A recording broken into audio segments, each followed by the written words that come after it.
Welcome back to another session. I hope I hope you were well. I also hope you had a lovely weekend. As we begin this week, I I would like to. I had already originally planned to focus this week on the men uh, for one of many reasons. The week that just passed, the prior week, my focus was on women, and I try to go between both sexes um, in usually in equal proportion um, of late. Now, I spent the first 10 years of my teaching um, or personal development, training, teaching, sharing sessions, speaking specifically to men. My focus was to help encourage men to be their best selves, to inspire them to what could be their potential, to encourage them to focus on the bigger picture, to challenge them not to give up, sometimes to rebuke when needed. Um, I spoke from a position of a friend, a brother.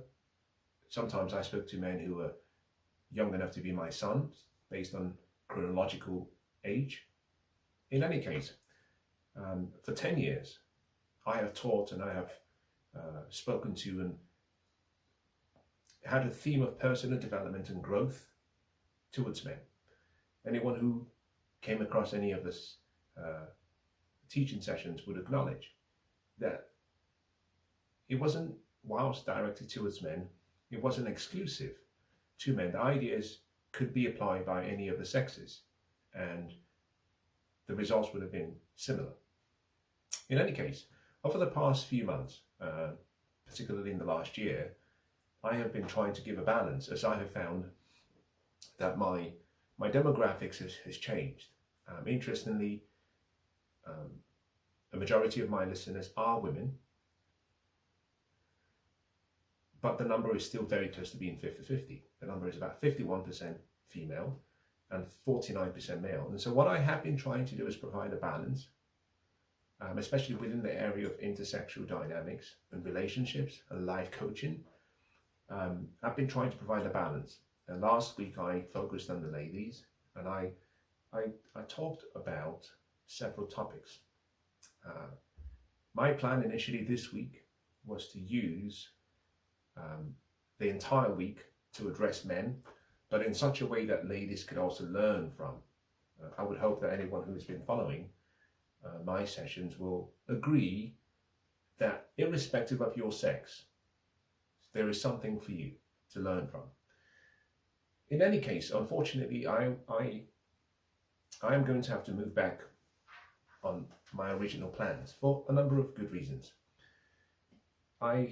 A lot of the times I teach and I share ideas, they come from, or they are inspired from a conversation that usually begins in my private life.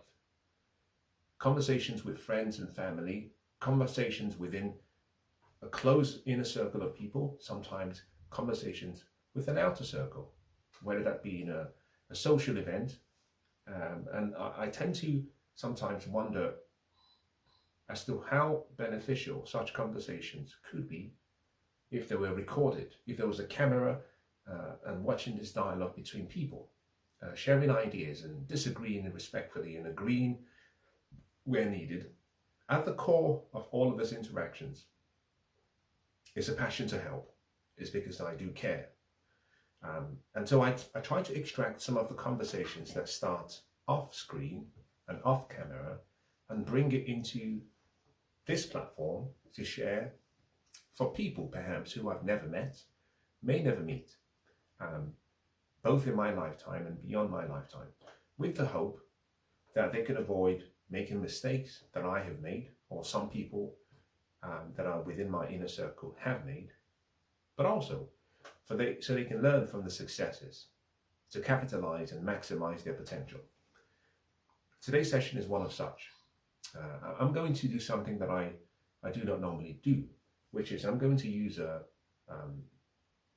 some written notes that I prepared so that I can get through some of the notes that I had collected in my thought process before I summarize today's session. So bear with me if you see me looking at the screens and what may seem as though I'm distracted. I am not.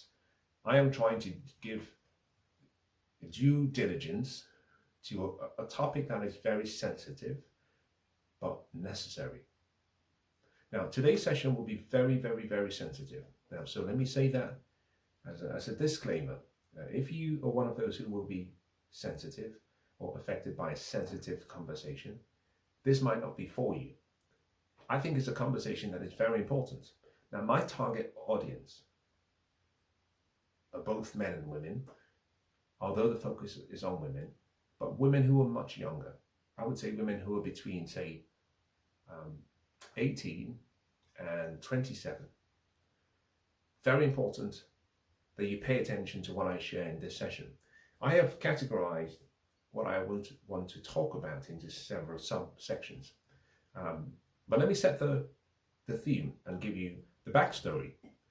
In a conversation with loved ones and friends, I was made aware of someone who I am familiar with, and this person is a woman and is in her 40s, just turned, who has had several relationships and has decided,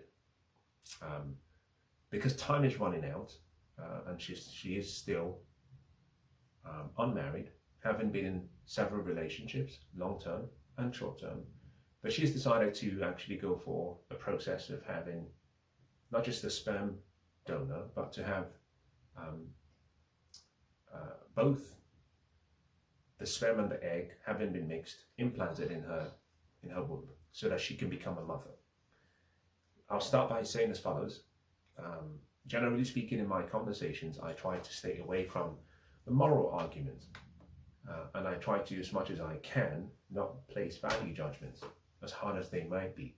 I do sometimes talk about things where there is some judgment on value. But as much as I can, I try to stay away from that. When I speak, generally speaking, and in today's session, my conversation is not an attack on women who are fall into that same category. I tend usually to speak for the dispossessed or the unborn.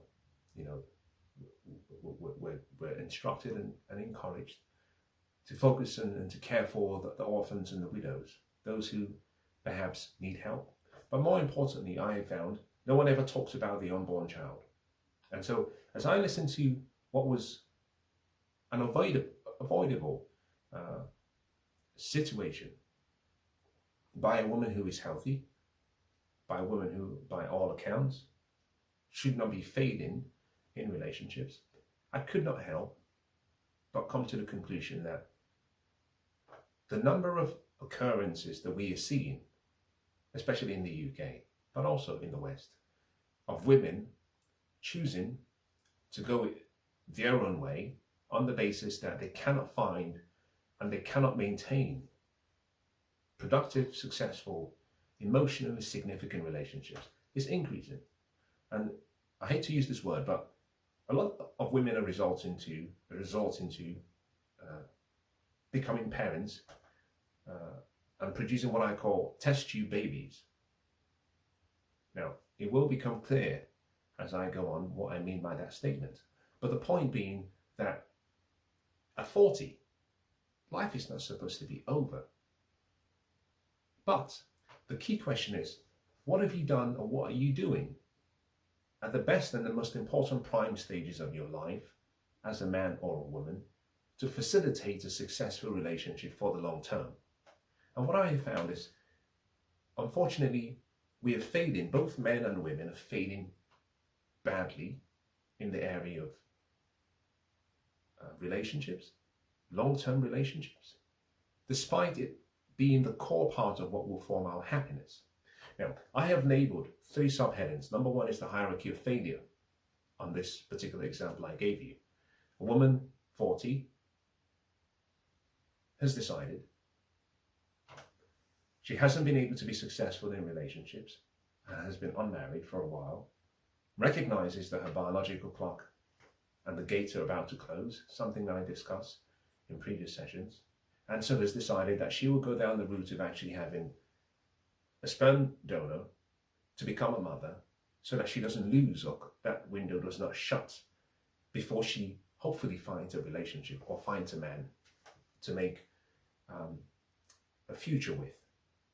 The hierarchy of failures, I'm going to go through about 8 or 9, sometimes probably up to 10 items that I have listed. I would also talk about why this happens as the second subheading, and finally, number 3, why this ends badly. So, now, but before I start, let me address one that I think is key. I call it the hierarchy of attraction. I'm going to go fast to ensure this session is not too long, but I intend to extract sections from today's conversation and make standalone videos to explain these concepts even further. Now, the key thing to keep in mind, I'm speaking to you as though I'm speaking to a daughter, a sister, a friend, someone I care about. Put aside how you feel and pay attention to the key message. Women, for some reason, demand and ask for equality. When I speak to men, either in person or through conversations recorded, I have found that even when I speak very sternly and I speak in a heated way, either in a debate or conversation with other men, and they disagree, sometimes vehemently, with me, I find the men come back later and say thank you for at least giving me the gift of honesty, the gift of recognizing that my future and my potential is the most important part of who you should speak to. They embrace it, no matter how direct the message is. I have found that with women, society cannot speak directly to women for fear of being called names: sexist, misogynistic, narcissistic, dominant. Any hateful word is associated with men whenever we speak our minds. Women want us to speak to them like they are women, rather like that we are women. And I find it perplexing and strange, because men accept honesty and truth in whatever form or shape it comes. For some reason, women want us to pedestalize them, tell them that everything is beautiful and rosy, not tell them the truth, except we camouflage it in words. And I find it strange. And I think this is partly why both sexes and their outcomes are divergent strongly. Women want all of the benefits of being a woman, but none of the responsibilities of being equal to a man in all sense and purposes. Now, let me begin with as follows. In intersexual dynamics, men and women are not the same. Now, we are equal spiritually, we're equal metaphysically or mentally, we are equal under the law. We have equality of rights. As a matter of fact, in the UK, there are more rights that women have that men do not have. We hope for and we work and we strive for a society that has equality of opportunity, but there is never equality of outcome. Men and women are not equal in the dating marketplace or the sexual marketplace, primarily because what both parties desire, want, and need are not symmetrical. Men want certain things and therefore judge women in a certain way. Women want certain things and judge men in a certain way. Men accept how they are judged in the marketplace. Women refuse to accept how men judge them in the marketplace and want men to judge them the way they judge men. But both of us are not the same. Now, the key part of today's session as I start, the hierarchy of attraction. I have discussed this in sessions previously, but let me address it again.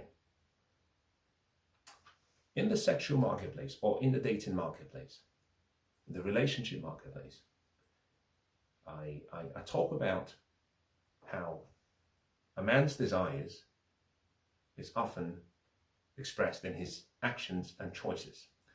The marketplace is split into two parts, dating and relationships. They are not the same. The motivations are different. Both marketplaces could be one and the same in geographical terms or electronically, but the motivations and outcomes that both parties want are different. I can walk into a pub and I can see 10 women in that pub from 18 years up to 40 or 45. All of them could be unmarried. Some of them might be unmarried, but emotionally unavailable and therefore looking for something short term. Others might be unmarried, but emotionally available and only looking for something long term. Same marketplace, but two separate motivations. So I categorize what I call the sexual marketplace into two parts: dating, relationships. Dating is short term. Relationship is long term. Men go into both marketplace usually with an intention. Women come into both marketplace sometimes with or without an intention. For men, dating is synonymous with having sex. The motivation behind dating for men is that we want to have sex. The motivation behind being in a relationship for men is we are looking for a wife, primarily, long term. You can see that there are different motivations. Therefore, depending on where you are and where you meet the person, the motivation might be different, which is one of the most important reasons why you have to date with intention and understand the intention of the other party. Now, for most people, we start dating casually, and then we move from one into the other. Slowly, we get to a point where we try to define where the relationship is going and what we mean to each other. And if both parties are consistent in their vision, there's a progressive movement towards a relationship and something long term. Now, keep that in mind. Now, what this simply means, and fundamentally when I speak, I try to make it clear. I make mistakes, sometimes I don't do it properly, but I try to make it clear as to what marketplace I am speaking about. In the dating marketplace, if the motivation for men mostly is sex or fun, something short term or medium term, then men don't have too much of a requirement because the bar for sex for men is very, very low. A man's long-term aspirations of a spouse for marriage could be a ranking in beauty, let's say a 9 over 10, 8, 9 over 10. But just for sex, he might drop down to as low as a 2. This means there's a huge variation that exists between what he would accept in a dating marketplace and what he will contend with as a long-term partner. Now, from a hierarchical perspective, there is a hierarchy of attraction to men. Now, what this simply means is that, and I'm speaking now to relationships, not dating. Part of the reason why I do not dwell on the dating marketplace as much as I should is simply because we do not control as men access to that place. So a woman fundamentally is a gatekeeper to her emotions, her body, and her womb. A man's role is to play a game of trying to understand how to get the keys to the vault. Sometimes we get that when it's gifted to us. Sometimes we get that by manipulating the environment. In any case, the woman is the gatekeeper to her body, her emotions, and her womb. Sex does not take place, generally speaking, until a woman is ready for sex or intimacy to begin.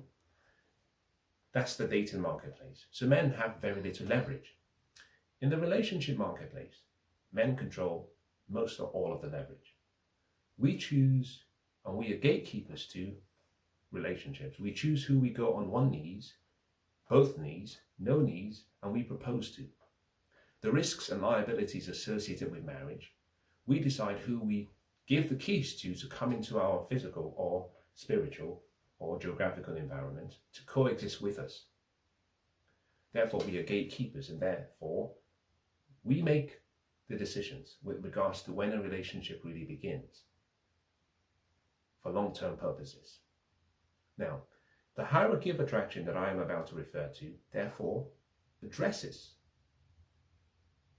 the second marketplace, relationships. all women in the marketplace for relationships, or all women in a marketplace, period, or all women in a... I hate that word, especially when used in spoken English. And I think this is a good example of sometimes what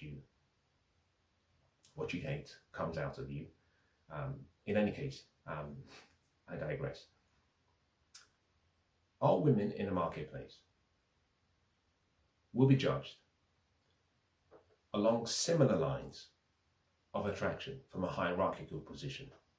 If a man is looking for a long-term relationship or for a wife, every woman that he meets is not of equal value. So, for example, a virgin ranks highest, generally speaking, in terms of desirability. Hence the virgin's prize terminology. Now, since the emancipation of women, and since the liberal movement with regards to sex, and since the progressive emancipation of women and the sexual liberation and freedom to do anything, virgins are no longer as desired because men have been introduced into an appetite for more and more sex. Therefore, a man, except he's looking for a wife, does not desire a virgin. But when he's looking for a relationship, a virgin has the highest ranking. Why? It's biological in our nature. To ensure paternity, to ensure a high likelihood of pair bonding, to ensure purity, chastity, and youth is what men want. But virgin or virginity has to be linked to youth. A woman who's a 40-year-old virgin is not that desirable, but a woman who's a 20-year-old virgin has the highest or will be more desirable than a 20-year-old woman who is 20 years older than she is. Now, the second is unmarried but young. And when I refer to young, I'm speaking generally speaking to women who are 35 and under. 35 and under, you still consider yourself young, but realistically 30 and under is really young, and then the next stage will be 27 and under, and then 25 and under. The third is unmarried, but 40 years and below. So you could be 37. Now, I'm talking about hierarchy of attraction. Virgin. Number 2, unmarried but young. Number 3, unmarried but below 40. Now, number 4 is divorced. Number 5 is widowed. Number 6 is widowed but you have a child. In other words, you're widowed but a single mother. Number 7 is you're divorced, but you're a single mother. Now, we start to get into the complications, which is where I will refer to my notes more accurately. Number 1 is virgin. Number 2, unmarried but young. Number 3, unmarried but middle age or below 40. Number 4, divorced. Number 5, widowed. Number 6, widowed but a single mother. Number 7, divorced but a single mother. And number 8 is where I start to get into the controversy of today's conversation. Number 8 is you being a baby mama.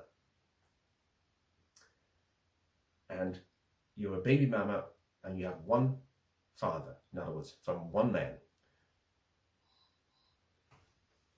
In several sessions ago, maybe about a year plus ago, I separated single mothers into different groups, type 1, type 2, type 3, type 4. If you notice what I have given so far, I made clear those who've had children from a union, divorced, or a union and widowed. We put them into separate categories. Women who actually we call baby mamas are women who did not make marriage a requirement before they chose to bring to term a baby for a man who they are no longer with or who they might be with. Now, number 9, baby mamas with 2 or more fathers simply means you're a woman, you are unmarried, but you've had a child from one man and another child from another man, or from 2 or more different men.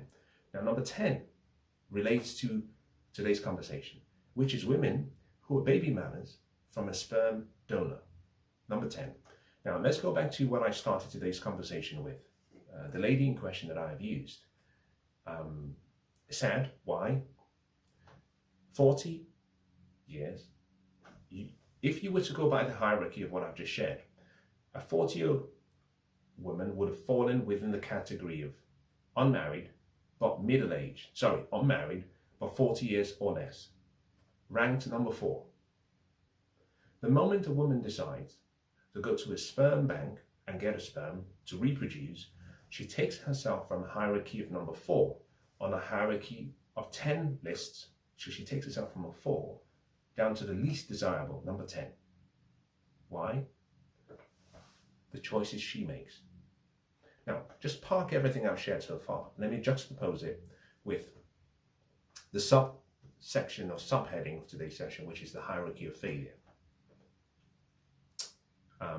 Keep in mind, I'm talking about a woman who has chosen to put herself in a position to become a baby mama.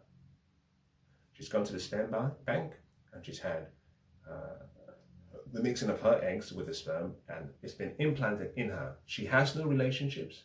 She has no short or long-term relationships, and she's chosen to become a baby mama from a sperm donor, ranked the least attractive from a hierarchy of what men want for long-term relationships. Now, the second part of what I'm hoping to talk about today is the hierarchy of failure. And I address this as the hierarchy of failure for a number of reasons. Women, just like men, by our actions, we position ourselves to fail, or we position ourselves to succeed. Success leaves behind clues. Failure leaves behind tracks. Success is predictable. Failure is also predictable. It seldom happens by luck or chance. Failure, therefore, can be avoided. Success can be embraced. So when we think about why what I've described so far happens, in other words, why the women who have had opportunities, who began young and youthful, beautiful, attractive, having everything most men desire, journey from age 18 all to age 40, 23 years, and in that period could not find a man that she could coexist with, cohabit with, to facilitate a union that reproduces offsprings. Why do people fail? Both men and women. Today's session I'm addressing women. Now, there are a number of reasons why this happens. Number one, most women never prioritize marriage. As a matter of fact, if your mother or your father comes from what I call the baby boom generation, there's a very high likelihood, and if you are in the West and live in the West, there's a very high possibility that you were encouraged not to care much for marriage. So a girl starts at 18 and she goes into her 20s and she goes into her late 20s and she says, I don't want to think about marriage. I would only think about marriage when I'm 35. 35, the end of 35 is when geriatric pregnancy begins. But she wants to start thinking about, most women don't talk about marriage, they talk about becoming a mother. She has no appetite for this.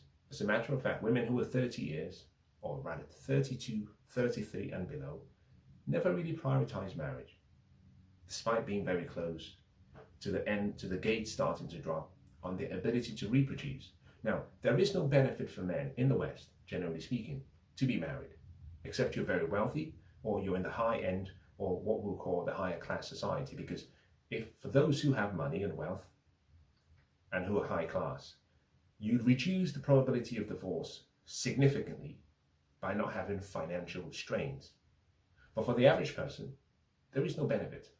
Now, in my perspective, I believe if you want to have children, it's important, it's paramount to do it under the institution of being a married couple. But every man in the West can obtain out of marriage all of the benefits that he can get inside of marriage. But he can do so without all of the liabilities that come with being married. The family court system that is against you, that will rule 9 out of 10 times that the woman takes full custody of the children with not even 50% to the man. An infrastructure that says you lose 50% of your wealth at the moment of divorce. A system that incentivizes women to file for divorces, so much so that 7 out of 10 women file for divorces. And of the remaining 3, in half of those cases, the woman is the one who instigates and asks the man for divorce. So 8.5 out of 10 times women are filing for divorce. There is a 50% divorce rate in the UK, especially for people below 40 years. Now, what this simply means, the incentives from a man's perspective are non-existent. So the benefits of marriage, when you compare those to, you might say, the liabilities of marriage, you find a situation whereby a man has to think very carefully about why he should get married. In any case, women are being encouraged not to consider marriage. And so, one of the reasons for the failures we see in relationships and why most women do not have meaningful, significant relationships and are now resorting to starting families without a father, without a husband, and without a man is primarily, number one, failure to prioritize marriage. Number two is that most of them date without intention. Now, I talk about intention. Are you dating with intention? Intention is very simple. You have to know what you want. You have to know why you want it. You have to know when you want it. And you must be willing to identify what you're willing to do to get it. Most people do not date with intention. So most people date from a perspective of a boat on a sea with no compass, with no sail, and believing that the winds will blow it to the right island. If you have no direction and you don't have a sense of the destination you're trying to aim at, then it means you might be moving in a direction that is opposite to what you want. And we've encouraged women to date for fun and casually. There's nothing wrong in dating casually, but there's a phase for that. From 25 and above, a woman starts to and has to start to take into consideration some of the major decisions that she needs to get understood clearly and have a plan and a strategy for achieving that. If you date without intention, you cannot wake up at 40 and feel sorry for yourself, because life does not give you what you want. Life does not give you what you need. Life does not give you what you demand for. Most of the time, life gives you what you're willing to negotiate, work hard for, and what you have the courage to seek for. If a union with a man is not on your priority list, then it means you are not dating with intention. Again, I make it clear, if you are in the dating marketplace, which is short-term and for fun, that's different. But you cannot remain there until you are 40. There will be regrets. You have to transcend where you are or move from where you are to another place, which is the whole concept of dying to your old self and being reborn or coming into your new self. You know, a caterpillar has to let go of who and what it is to become a butterfly. When I was a child, I behaved like a child. But when I became an adult, I gave up my older ways. We tell women just to enjoy life. And the consequence of that is regret. Now, number 3 is that most women fail to place a time limit on dating or relationships. And let me be very specific with this. You've heard me say this before, that generally speaking, beauty lasts about 12 years. Generally speaking, 18 to 30. Now, doesn't mean at 35 you're not beautiful, or at 40 you're not beautiful, or 60 you're not beautiful. It just simply means that on a balance of probabilities, what men generally seek, men from 18 years to 55, when polled and asked, what do you find the most beautiful? They usually say women who are between 18 and 24. The key, you might say, the median is usually between 22 and 24. 23 is the ideal. Men say women in that age group are usually the most attractive, the most desirable. This does not mean that if you're 55, you're not attractive. It just simply means you have a smaller pool of men who will desire you for long-term relationships, not for sex. You will always find a man who wants sex. As a matter of fact, if you place a whole in a wall, you will have men stick their penises in that hole just to ejaculate. Ejaculation for men is so powerful that we will do anything for ejaculation. So women confuse being found attractive for sex with being found attractive for relationships. A woman has to understand the importance of placing a time limit on her relationships. I use 6 months as a marker. Think about it like a contract. You sign up to a 12-month contract with a 6-month break clause. Sometimes you need time to get to know each other, but once you've gone past 6 months, there has to be an idea as to whether this is a meaningful long-term investment. The reason being, most people stay in relationships for 2 years and 3 years and 4 years and never stop and say, is this going anywhere? And so you find women invest 4 or 5 years in the same man who was never a good contender for a long-term partner, but she stayed there because she didn't have the courage to audit, to self-assess whether she was in the right place. So women waste the early parts and the most precious parts and the highest parts of their lives when they have the highest sexual marketplace value and reproductive fertility value, and even non-sexual marketplace value, wasted on men who are not deserving, wasted on men who are actually just looking for fun, and men who have not come into their manhood. This is why I tend to say a man has to be 35 as a minimum for you to consider him for long-term relationships and marriage. If it's not in that age range, providing he's 30 and above, you can start considering him. But I make a huge separation between men who are dating with intention and other men. A man who is dating with intention will not date a woman for 12 months and more without a date, specificity, and timing. Primarily, the motivation behind relationships for men is sex. So, a man will continue to have you so he has access to sex. A woman, therefore, recognizing her biological clock, has to ask the tough questions and has to be very clear. You date with intentions, you date by prioritizing marriage. And here is a good advice to women who say, I'm not sure I want to be married. Prepare and plan as though you want to be married.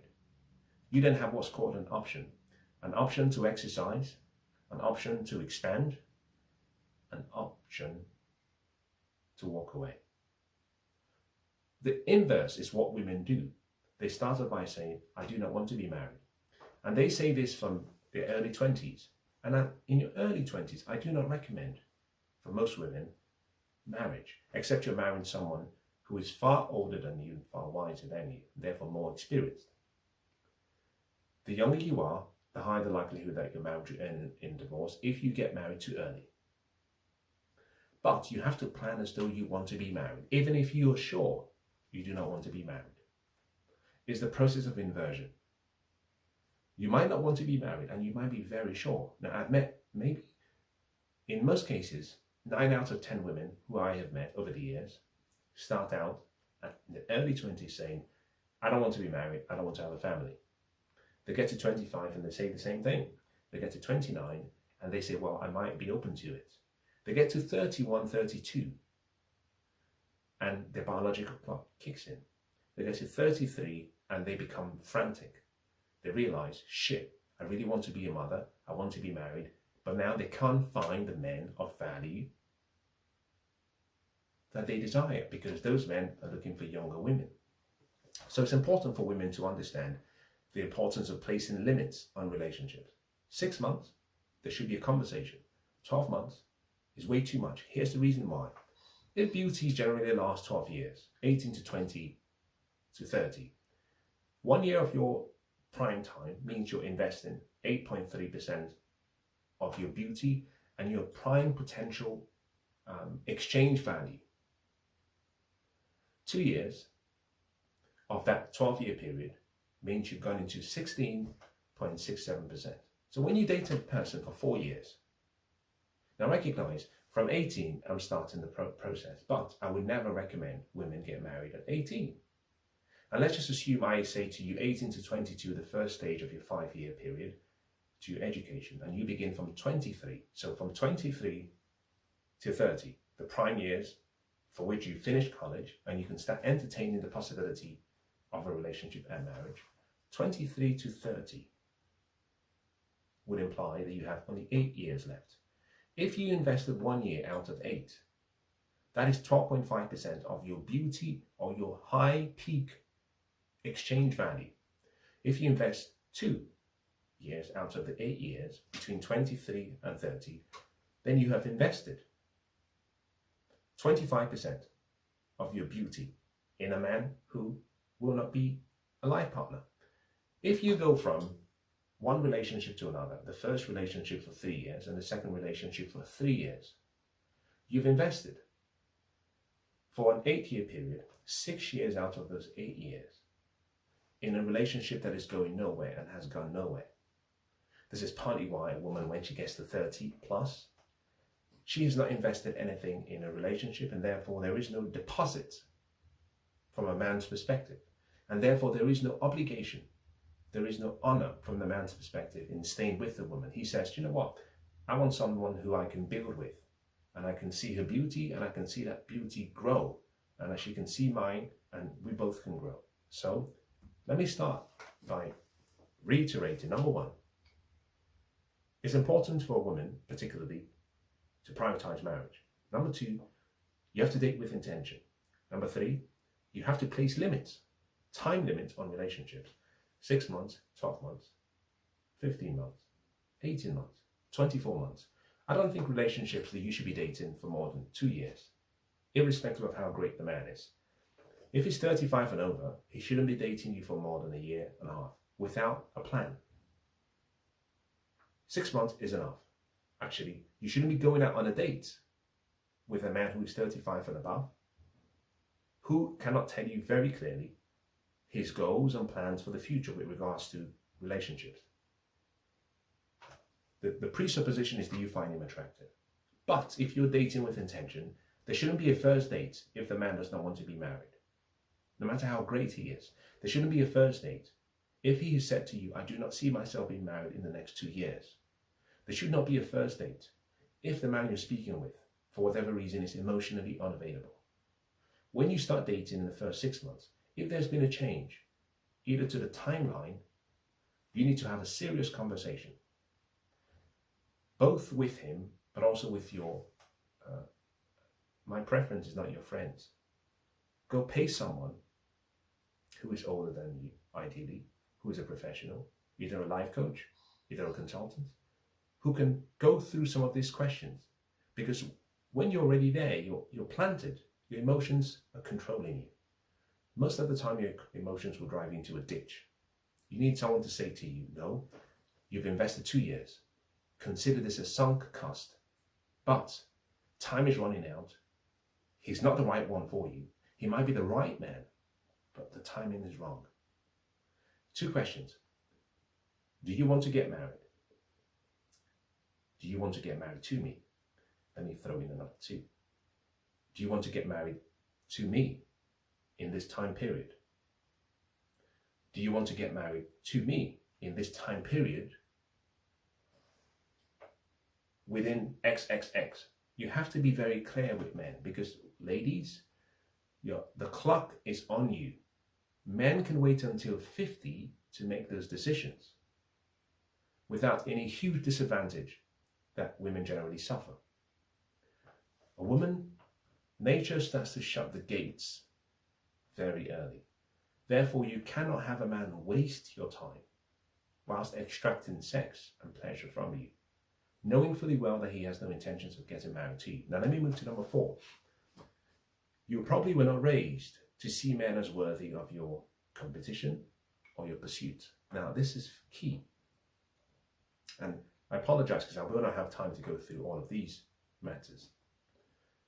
At 18, a woman is introduced to this world full of men who desire her, who have been waiting sometimes for 2 years or more for her to become legal or of legal age for them to approach. She's exposed to this world of interests. At 18, she can have nothing, no education, but if she's beautiful and youthful and nice, she gets invited to associate with men both from a low caliber to the highest caliber, which is partly why you can see a woman who is beautiful be introduced and invited to a party with royals, to high-class people, to men of wealth, to men of means, to billionaires of parties. At the moment she's exposed to all of this, what tends to happen is she's been the one being pursued, because men, generally speaking, desire sex, purity, youth, chastity. But as she transports herself from 18 towards 30, the number of men who desire her for long-term relationships, not for sex, for long-term relationships, starts to dwindle. At some point, usually 30, which is the good marker, a woman has to start to become more active in pursuing or putting herself in a place to be seen and found. I talk about 4 or 5 things: the value proposition, proximity, obscurity, competition, and retention. When you get to about 30 and 30 and above, you have to learn how to compete. The reason being, at 30, you're competing with women who are 18 years and who are 12 years your junior or 13 years your junior, all the way up to your age group, and women above, for the same men. You have to learn how to compete. But most women fail because they have never been taught to consider men as worthy of competing for. So these women have enjoyed the youthful phase of men pursuing them, and when, unfortunately, it dries out, you see them sticking to their old concept of who they were, refusing to put themselves in places where they can be seen. Ladies, you don't have to chase a man actively if you want to save face, but you have to learn how to be a girl and how to be feminine and place yourself in the presence, in the proximity of men, so that men can see you, recognize you, and do what we do best, which is to come and introduce ourselves to you. When we have introduced ourselves to you, you don't just get the man because you showed up. A woman is judged by the quality of men that she can retain after she has attracted them. Retention is the key word, not attraction. For sex, men will go like honeys to fly. We will chase anything that has 2 legs. For retention, we are more selective. And we select based on how well you're good at competing and showing us that you desire us. Now, number 4, or number 5, this failure occurs because women have a sense of entitlement, a sense of self-grandiosity, a sense of entitlement that simply says they deserve a good man. Nobody deserves anything. You get what you negotiate. You get what you work hard for.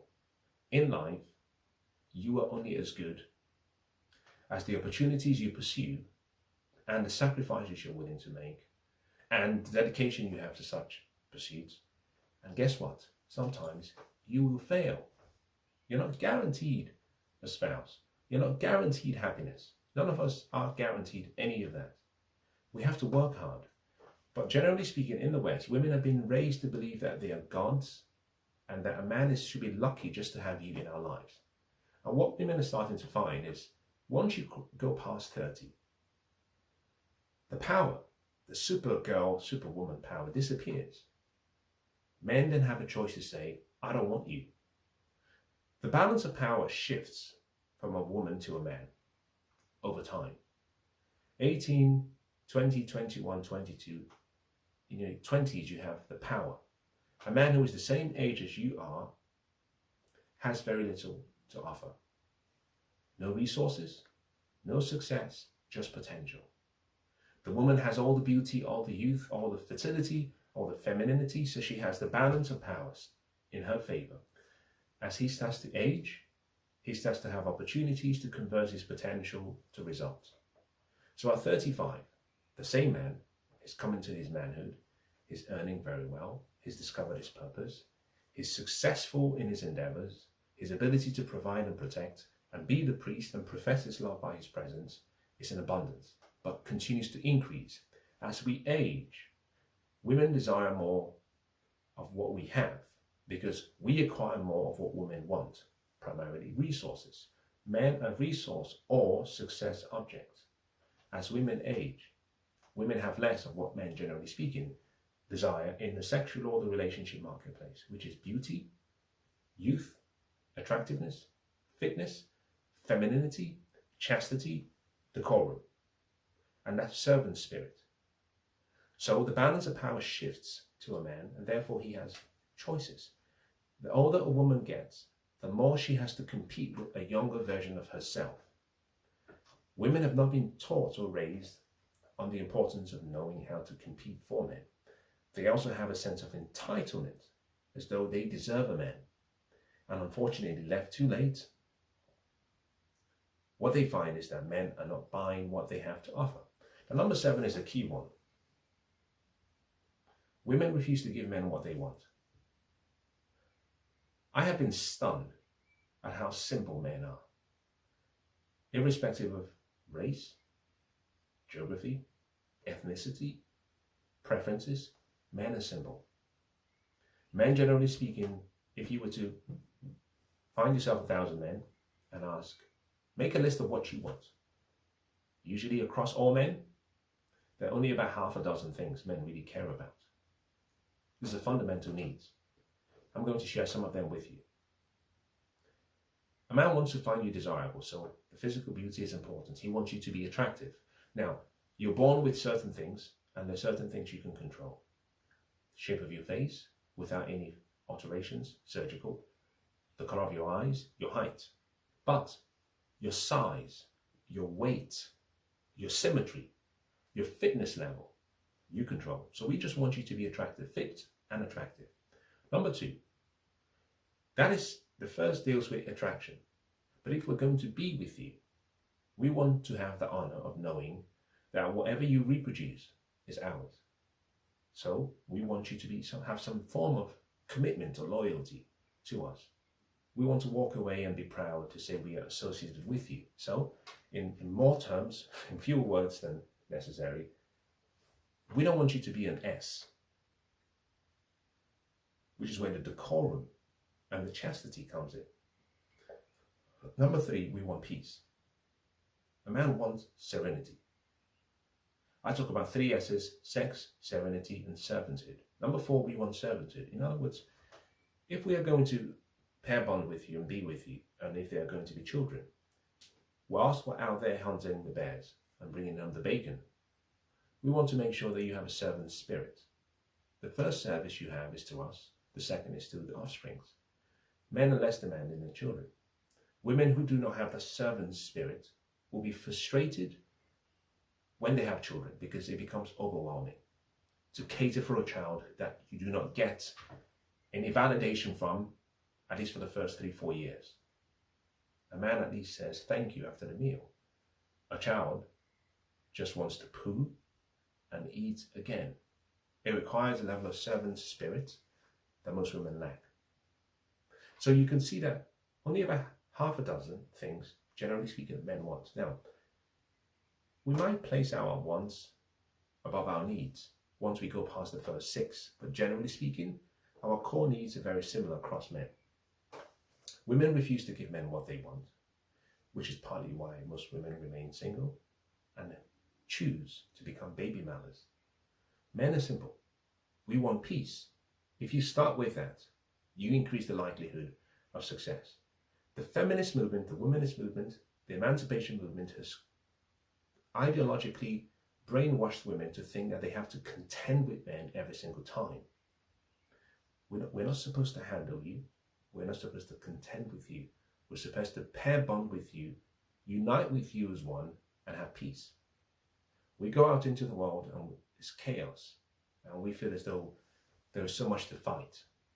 We come into our home and we want to nest with you. We don't want to argue. We don't want to be lying next to the enemy. We want peace. If you give a man peace, you're halfway there. Now, that said, let me move to the third part of today's subheader, which I call why this will end badly. Going back to the original concept I started with. The lady in question I am referring to has decided to become a baby mama, find a sperm donor, get impregnated, start her family, a family of 1 before the child comes. This will end badly for a number of reasons.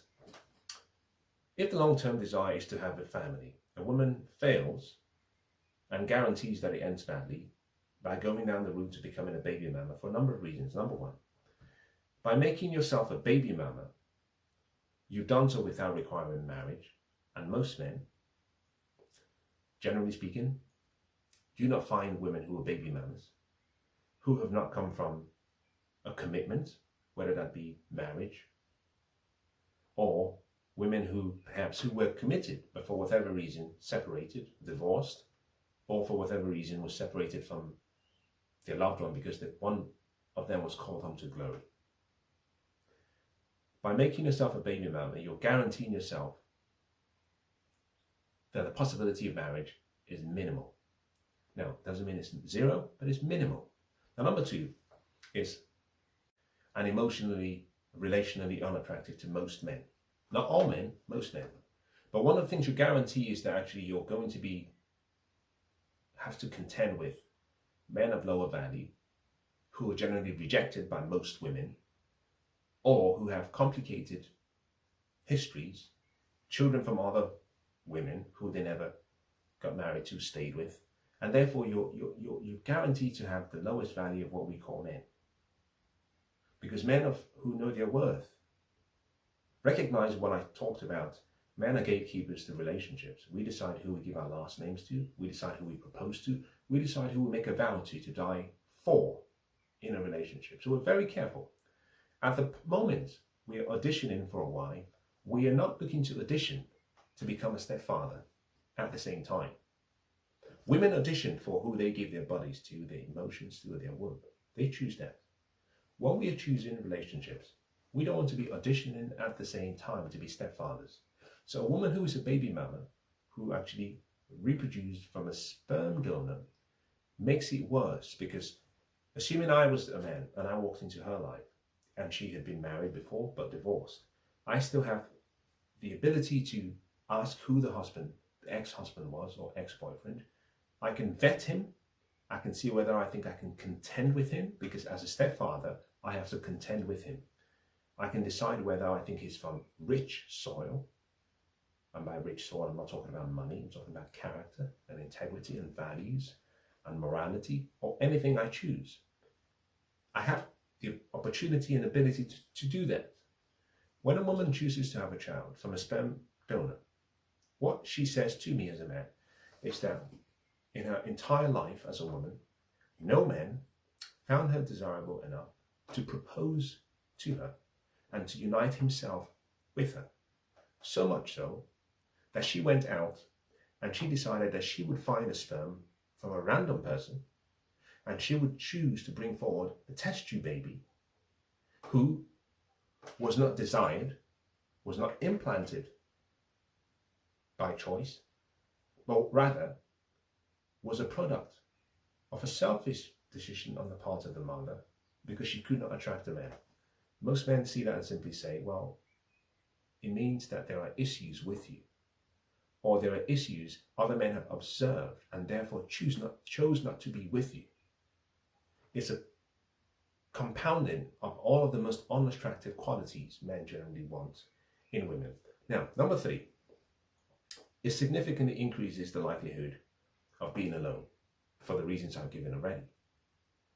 The moment you have a child, you disqualify yourself from having good men, honorable men, high demand men, men of high net worth, men of high socioeconomic class. You disqualify yourself from all those. You also disqualify yourself from average men, and you allow yourself only to be available to lower men. Now, when I use the word lower men, I'm not saying men are lower by nature. I'm simply saying from a hierarchical position, we fall into a hierarchy. You eliminate the good men and you're left with the men that we would call indifferent. Now, number four, this is the final. You doom the child to a high likelihood of failure. Children who are born to single parent families, women or daughters, are more likely to be raped, more likely to be promiscuous, they're more likely to have children out of wedlock, they're more likely to do worse in school, they're more likely to be bullied, and the list goes on. Boys who were born to single parent mothers and who have no role male figures in their lives are more likely to be thieves, more likely to end up in prison, more likely to be involved in antisocial behavior of a scale that necessitates the police. They're more likely to be bullied.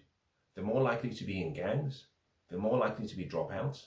They're more likely and have a higher likelihood of committing suicide. Now, here is this key statistics. This is key. Between the age of 0 and 9, boys and girls commit suicide at a similar rate. Between 10 and 14, boys commit suicide at a rate 200% greater than girls. Between 15 and 19, boys commit suicide at a rate 400x, 400% or 4x.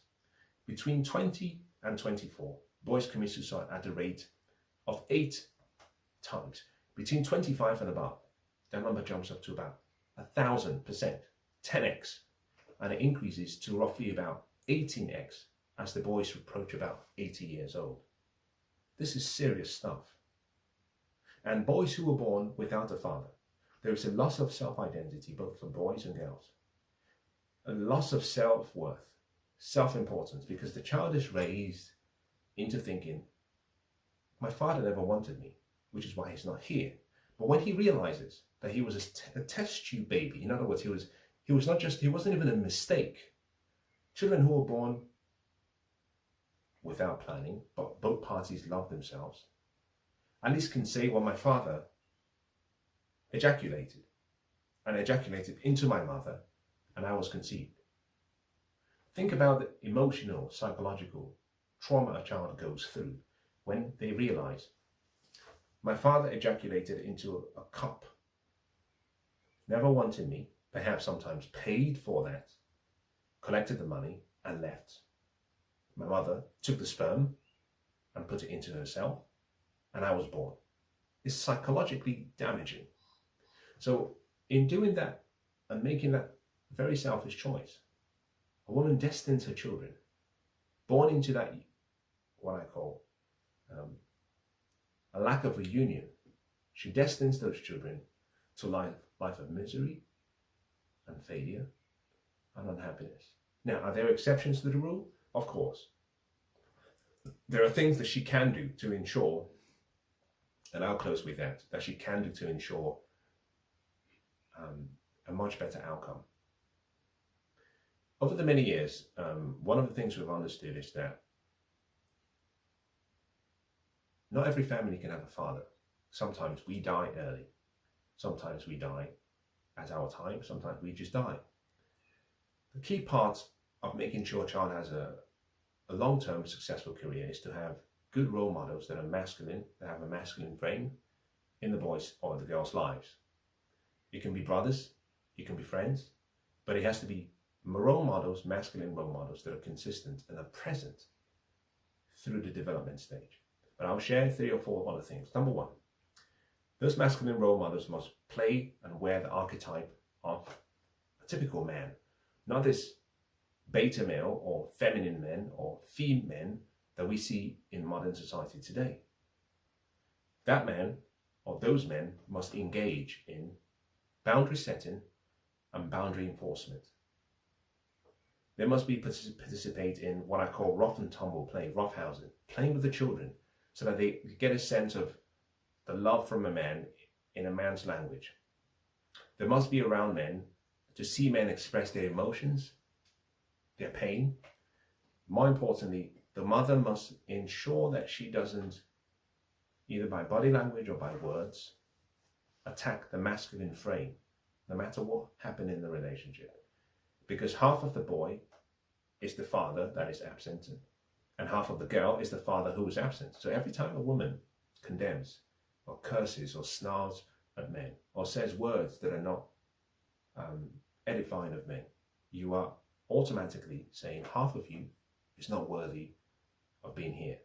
And that causes a lot of emotional trauma. Those 4 things alone can make a huge difference, even if you choose to be a single mother, or even if you are a single mother or a baby mama. But the key thing is that you have to right that wrong. It means go back and listen to everything I've shared so far. Children replicate what they see and hear and what they associate with. you may have made the decision already. It's important for you to then go out to the marketplace and find a good man and find a way to coexist with that man and do things right. You may have made a wrong choice initially, but get it right. Go back and do it properly so that the child can see the pattern being laid for them for success. Now, I hope today's session has not been too hard to listen to. In any case, I hope it has been helpful.